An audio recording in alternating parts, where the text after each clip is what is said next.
मुझफ्फराबादमधील पाकिस्तान सैन्याच्या कॅम्पमध्ये अन्य 9 जणांसोबत आपलं प्रशिक्षण झालंय अशी कबुली या दहशतवाद्यानं दिलेली आहे। काश्मीरच्या खोट्या कहाण्या सांगून आयएसआय तरुणांना भडकवतं असं सुद्धा अली बाबर पात्रानं म्हटलंय।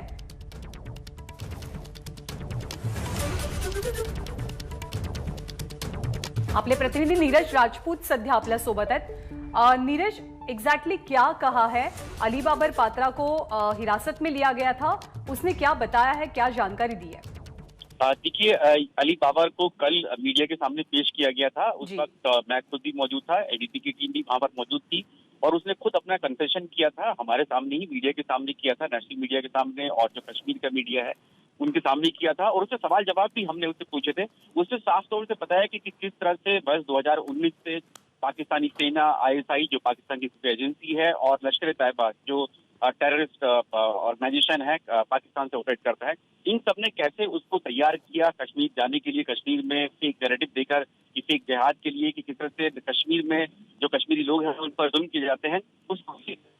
और उसने बताया कि किस तरह से पाकिस्तानी सेना ने उसको 3 हफ्ते की ट्रेनिंग दी थी, अपने ही कैंप में दी, खैबर पख्तूनख्वा प्रांत में दी। और उसके बाद फिर अब 2021 में उसका रिफ्रेशर कोर्स हुआ जिसमें उसको higher studies, higher advance tactical course उसको सिखाए गए थे, किस तरह से एलओसी पार करना है, किस तरह से डॉज करना है भारतीय सेना को, किस तरह से पाटन में, उत्तरी कश्मीर में पहुंचकर जो बड़ा अटैक कर सकता है, या जो आर्म्स एंड एम्यूनिशन वो लेकर आया था बड़ी तादाद में, जैसे हमने कल देखा था, उसको कहां पर पहुंचाना है, उस सब की पूरी ट्रेनिंग दी गई थी। जीपीएस की ट्रेनिंग दी गई थी, कम्युनिकेशन की ट्रेनिंग दी गई थी, मैट्रिक्स किस तरह से कोड लैंग्वेज में बात करना है अपने साथियों के साथ, वो सब उसको ट्रेनिंग दी गई थी। वो उसे सब कुछ बताया, सिलसिलेवार तरीके से बताया कि किस तरह से पैसों को लालच देकर उसको बताया गया, क्योंकि उसकी माँ की तबीयत खराब थी, 20,000 रुपए दिए गए थे, 30,000 रुपए अब और देने थे। और उसने फिर ये भी कहा कि किस तरह से उसने देखा कि कश्मीर पे जो लोग हैं, जब वो एलओसी से उसको उरी लेकर आया गया, उरी कैंप पे लेकर आया गया सेना के, तो उसने रास्ते में देखा कि किस तरह से कश्मीरी लोग जो है खुश हैं।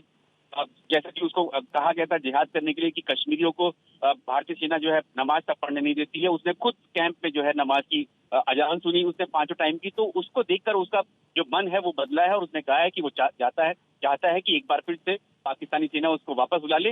लेकिन भारतीय सेना ने साफ कर दिया है कि क्योंकि वो आर्म्स एंड एम्यूनिशन के साथ आया था, हमला भी किया उसने भारतीय सेना के ऊपर, इसलिए जम्मू कश्मीर पुलिस को उसके हवाले कर दिया गया है। और उस पर अब जो आतंकी मामलों की जो धाराएं होती हैं यूएपी की, उसके तहत उस पर मामला दर्ज किया जाएगा। और अब जम्मू कश्मीर पुलिस की हिरासत में है अली बाबर। जी नीरज, बहुत बहुत शुक्रिया इस पूरी जानकारी के लिए। तर पोलिसांच्या ताब्यात आहे आणि याच दहशतवाद्यानं खूप मोठा खुलासा केलेला आहे। त्यानं आपल्या कबुलीनाम्यामध्ये नेमकं काय सांगितलं, काय म्हटलं पत्रकार परिषदेमध्ये आपण पाहूया।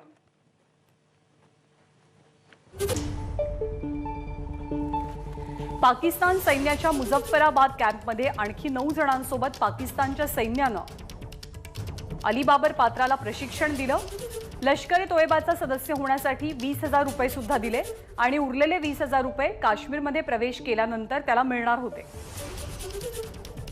भारतीय सेना काश्मीरी नागरिकांवरती अन्याय करते, त्यांना नमाज अदा करू देत नाही असं सांगून आम्हा सर्वांना पाकिस्तानच्या सैन्यानं भडकवल्याची कबुली अली बाबर पात्रानं दिलेली आहे।